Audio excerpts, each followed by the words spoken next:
Hello there.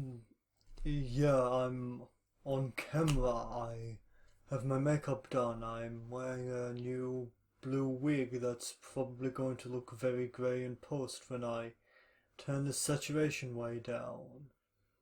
And also do the contrast and brightness and everything.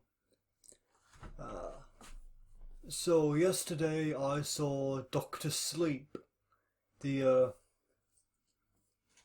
the novel based on the new film based on the Stephen King novel of the same name, which is actually a sequel to an earlier King work, one pretty famous actually, if mainly for its movie adaptation, The Shining, which, yeah, directed by Stanley Kubrick and starring Jack Nicholson.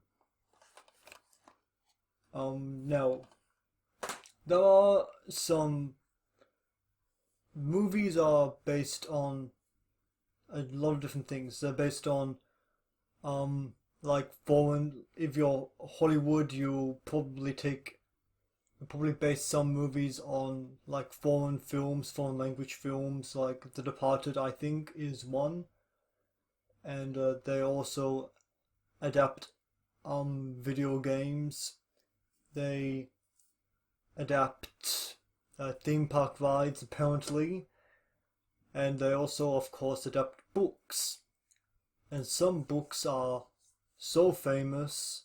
No, no, no. Some movies are so famous and so influential that the books that they're based on are basically only like they're basically just a footnote in the film's history, and nobody really cares about them. They only care about the movie that they're based on. This isn't a bad thing, but this is just something that happens. Um, One Flew Over the Cuckoo's Nest is one, Fight Club is one, Planet of the Apes is one, A Clockwork Orange is one, and as much as I hate to admit it, Stephen King's The Shining is also one. I don't have anything against uh, Stanley Kubrick's movie. It's great. I watched it fairly recently for the Halloween season, and it is a truly great movie. Jack Nicholson's performance of as Jack Torrance, one of the best uh one of the best performances in a horror film ever, maybe even in film, period. But still, I really wish people would read the book because the book is great in its own right. And that's why I have some reservations about calling the movie Doctor Sleep a sequel to the Stanley Kubrick movie.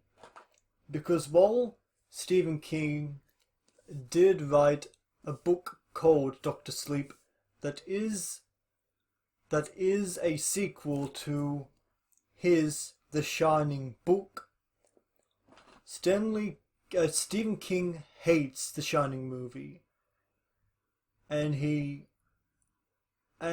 I think there's a it's probably not because of one thing, but the thing is, The Shining is a very personal uh, book for Stephen King. Like, it was working on it during his struggle with alcoholism. And Stephen King, he seems like the kind of person that draws from his own life when he's writing, and I imagine that a lot of the woes that Jack Torrance was experiencing was also being experienced by Stephen King, because like Stephen King's known for being so much of an alcoholic that at his worst he was like drinking mouthwash to get drunk, and he claims that he can't even remember writing Cujo, although to his although to be that might have been because of like cocaine. I don't remember if it was actually alcohol, but it was probably alcohol. So yeah, that's the thing about and and okay, I have no way of okay. Uh, though the Shining movie is very different from the Shining book, they of course they're going to have similarities. One of them is that Jack um breaks Danny's arm, or I think he breaks it in the movie, and he merely dislocates it. What am I saying? Merely dislocates it in the book. And though I have no way of knowing this for sure, it kind of seems like Stephen King.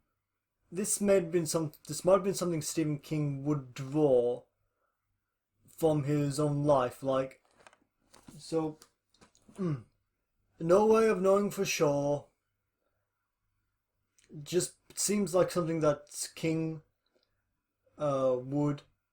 And I'm not saying that he would like hurt his son. Just saying that if he did hurt his son, or rather, like, not saying he'd mean to hurt his son, but if he accidentally hurt his son or whatever, like it seems like I'm pretty sure King would write that into his own book.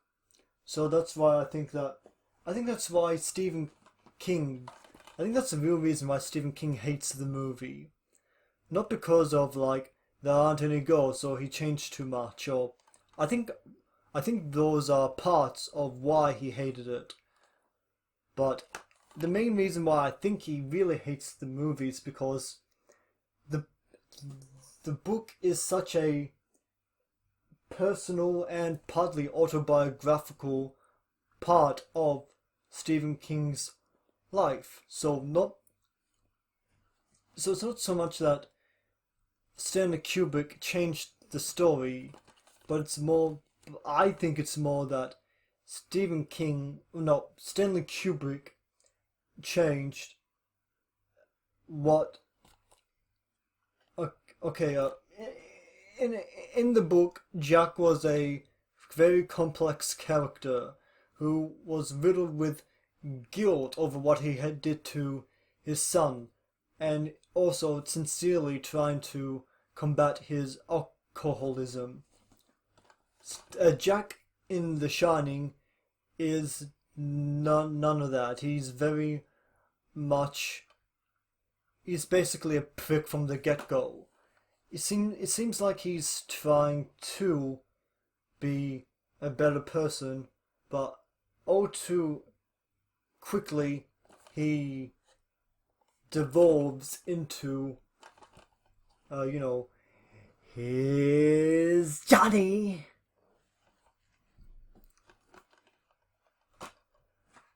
And yeah, so going back to why I have reservations about calling the Doctor Sleep movie a sequel to The Shining, um, like because uh Stephen King in a foreword or a postscript for this book, I don't remember what it was. He says this is a sequel to The Shining book, but if all you know about The Shining is Stanley Kubrick's movie, leave that at the door because his movie is nothing like my book, and this book follows the Shining book. This has nothing to do with the movie. So, yeah. So, yeah. So, uh, The Shining movie is like so famous that even if they wanted to completely ignore it and just make an adaptation of Doctor Sleep, I don't think that they would be able to. The Shining movie is just so famous and beloved and great that it's just insane to ignore it.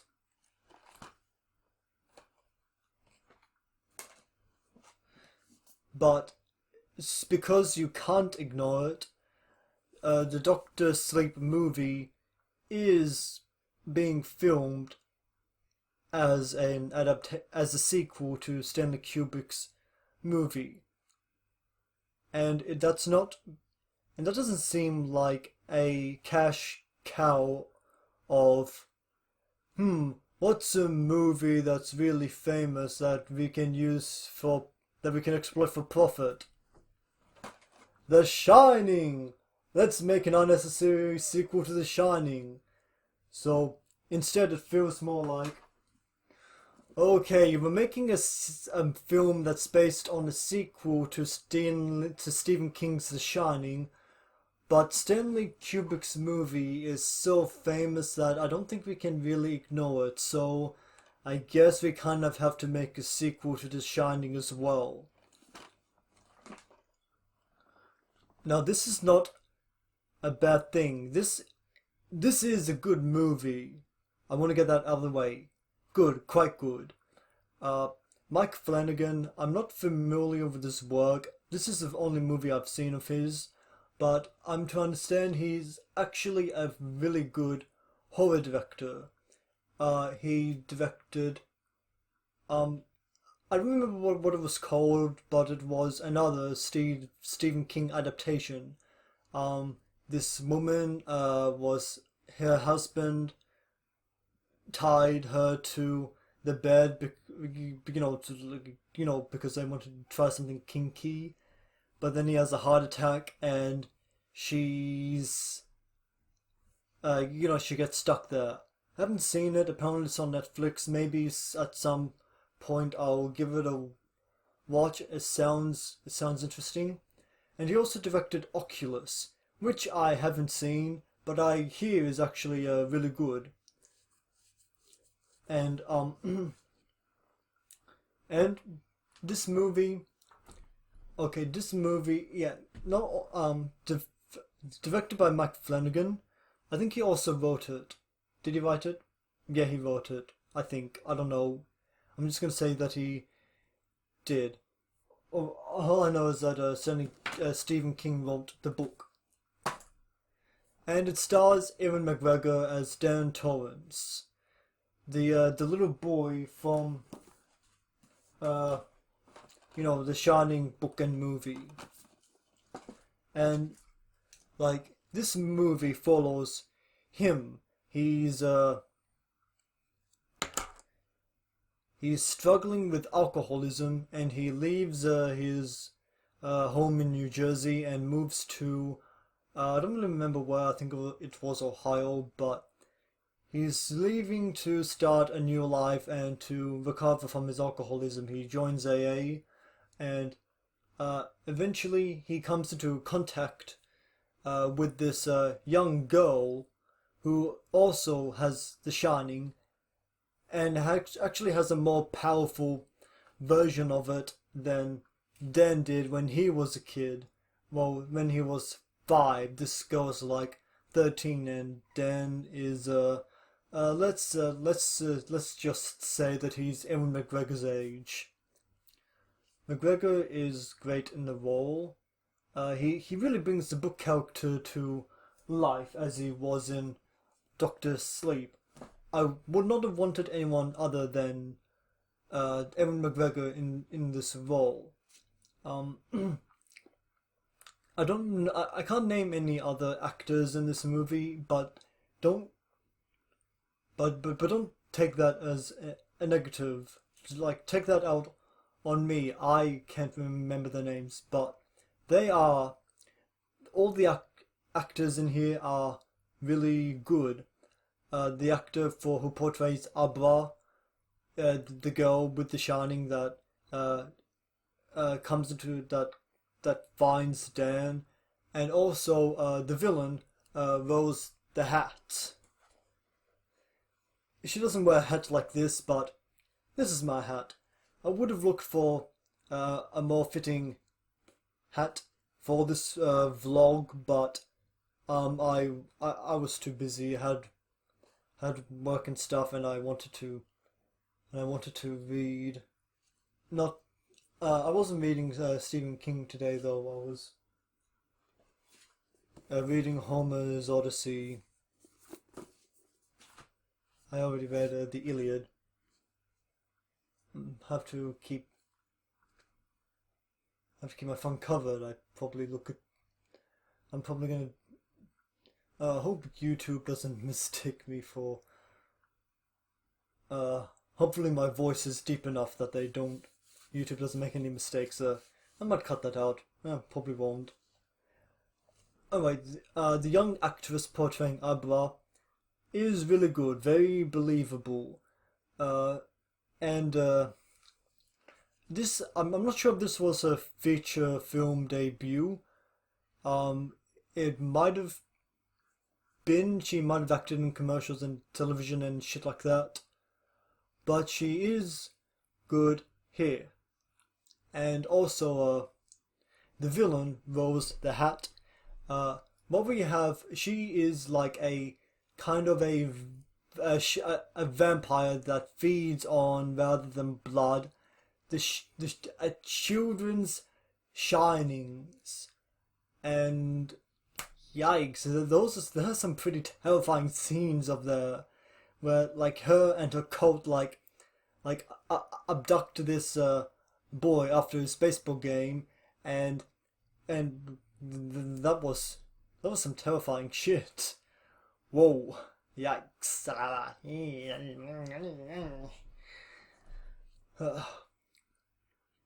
And and and I don't remember the actress's name, but she is good in this role as well. Great. She is a great villain. She might have been a bit more captivating than she was in the book because of this actress's performance. She really gave this character life, really gave her menace, really made her scary, a force to be reckoned with. And yeah, there's also a lot of really good scenes in this movie. There was this scene where Dan and Abra do this act out this plan to catch Rose off guard, and you see the scene of her flying through the world to Abigail's home, and it's really quite a scene. Spoilers for this movie, by the way. She gets her hand stuck in a filing cabinet. She pulls it away. She loses skin and muscle, and her hand's not gone. She doesn't lose her hand, but in parts you see bone, and and okay, I think we're at the stage where we can talk about this movie's ending, and it is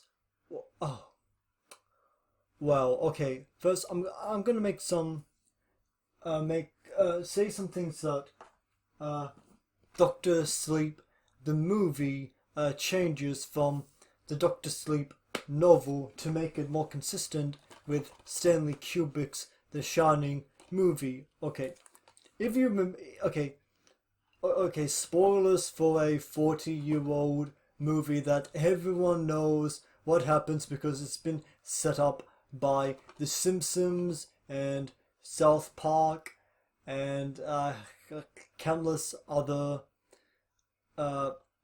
parodies and shit like that. Okay, at the end, Jack Nicholson goes crazy and he chases after his family with an axe, but he chases the boy into a maze, and he gets stuck in there, but the boy is able to escape. The boy is Dan Torrance, by the way, and he escapes, and he escapes, but Jack is stuck in there, can't figure out how to get out, and he like freezes to death. And we see a weird picture of him dated from the 1920s of him at a ball party, and everybody's like, what? Like, and there are like thousands of different ways that scene has been interpreted. Really, there are like 1,000 different ways to interpret this movie. It's so, it's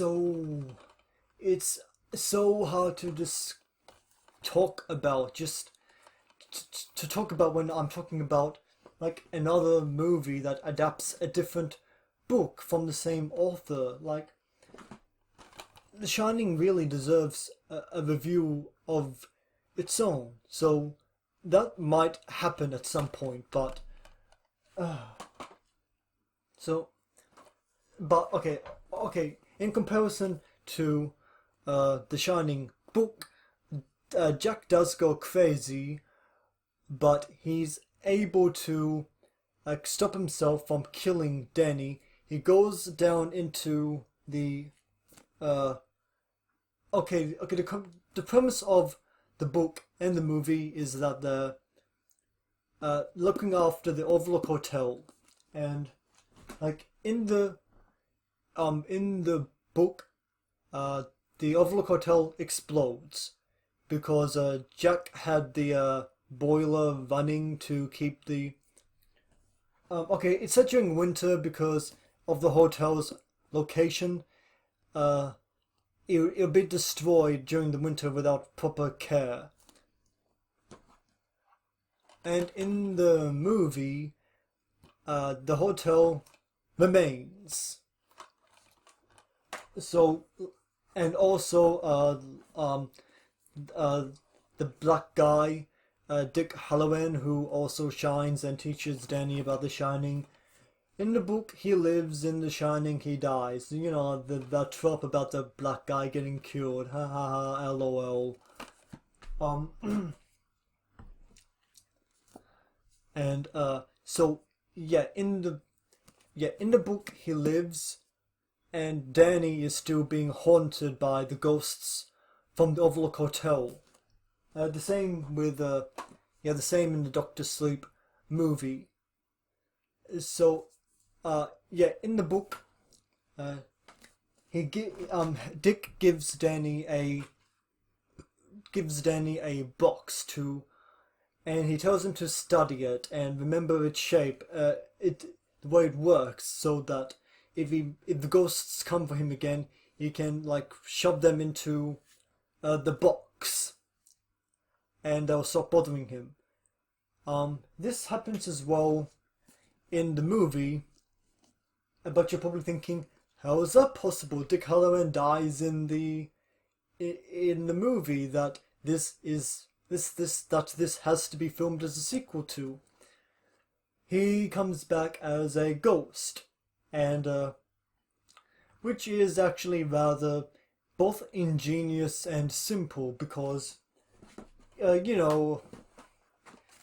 ghost story, so why not? And I guess that's where that ends. So like in the Doctor Sleep movie, after the Overlook, after the events of the first movie, the Overlook Hotel is abandoned, condemned. Nobody goes there anymore, and the third act takes place at the abandoned Overlook Hotel because they think that it'll give them an edge against Rose the Hat. And it is an amazing third act. One of the best third acts that I've seen all year. It's okay, the rest of the movie is good, very good, but you have to see this movie for the third act. You see Danny going to the bar that Jack went to in the first movie, and it's like, I'd sell my soul for a drink. Hello there. Kind of dead tonight. So this scene takes place inside that same room, and then he's going there and he's confronted with Jack Torrance. Unfortunately, not portrayed by Jack Nicholson. Th- that that would have been amazing, but oh well. I guess you can't. Uh, I guess you can't have everything. So yeah, this actor that's portraying Jack Torrance. Um, I don't know I don't know who he is, but he's doing a pretty good impression of Jack Nicholson. And they and this movie actually does make a few good references to The Shining. Okay, I remember it in The Shining novel. I don't remember if it was in the Doctor Sleep uh, novel. It might have been. It probably was. Thinking on it, I think it was. But since it doesn't appear in the Shining movie, but it's a cool way to kind of have your cake and eat it too. Jack Torrance says to Dan in the Doctor Sleep uh, about alcohol, like it's medicine. Are you going to take your medicine?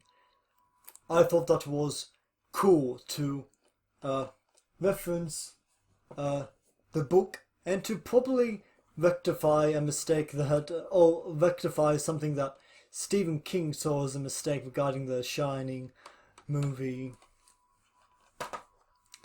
And also the third act. Okay, this is a pretty close adaptation of the Doctor Sleep movie, but it's also kind of an adaptation of the Shining book because the third act. Okay, as the Shining movie changed the ending to uh, the Shining book, the Doctor Sleep movie doesn't completely change the ending to the Doctor Sleep book, but it does it does kind of twist things and move stuff around, and even though the ending is not changed, there are things about the ending that are changed. And yeah, okay, you might as well get this out of the way. Dan Torrance, uh, he lives in the book, but he dies in the movie. And but anyway, he dies because in the movie, Dan Torrance turns on the boiler again, and after everything, after Rose the Hat is defeated, ironically, by the ghosts of the Overlook Hotel, uh, Dan Torrance he becomes possessed by the Overlook Hotel and goes to kill Abra, but Abra reminds the corrupted Dan about the boiler room, and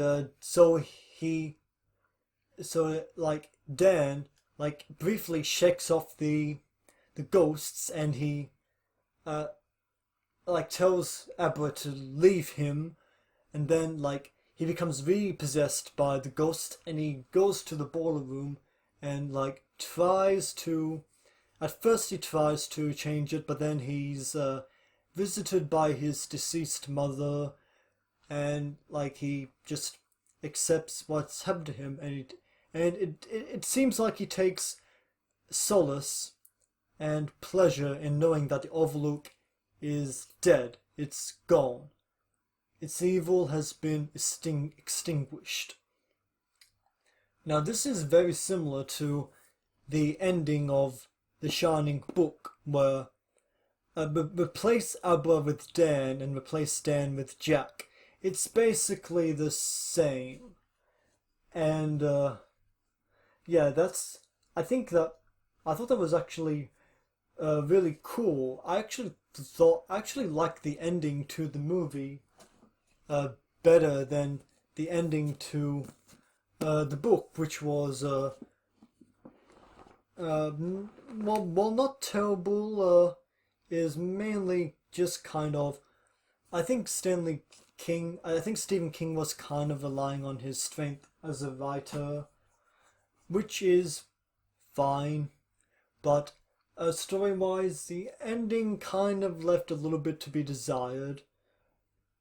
If by some miracle you're watching this Stephen King, don't freak out. I am a fan of yours. I haven't read all of your books, but I've read enough to call myself a fan and to acknowledge you as a great writer.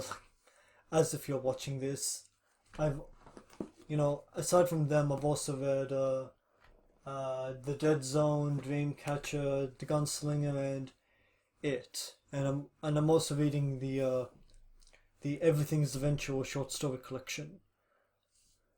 Uh, yeah, so that's basically all that I have to say about Doctor Sleep. It's really good. You should see it. It's a good, it's a great adaptation of The Shining, of the Doctor Sleep novel.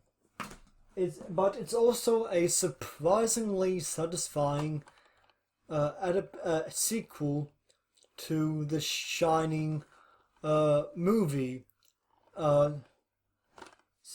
the Doctor Sleep movie kind of had an upward battle to fight, but in the end, this is a good movie, worth your time. If you're a fan of horror, you should see it. If you're a fan of Stephen King, you should see it. If you're a fan of Stanley Kubrick's movie, I think that this has a lot to offer you. But yeah, that's uh yeah, this movie is really good. You should see it. It's the acting is great. The scares are great. The writing is very, very clever in it being an adaptation of a in it of being an adaptation of a novel, and also being a sequel to one of the greatest and most famous movies of all time. Um, so yeah, that's my review of Doctor Sleep. If you like this video, please share it around. I put I put makeup on for this vlog. Please share it. Come on.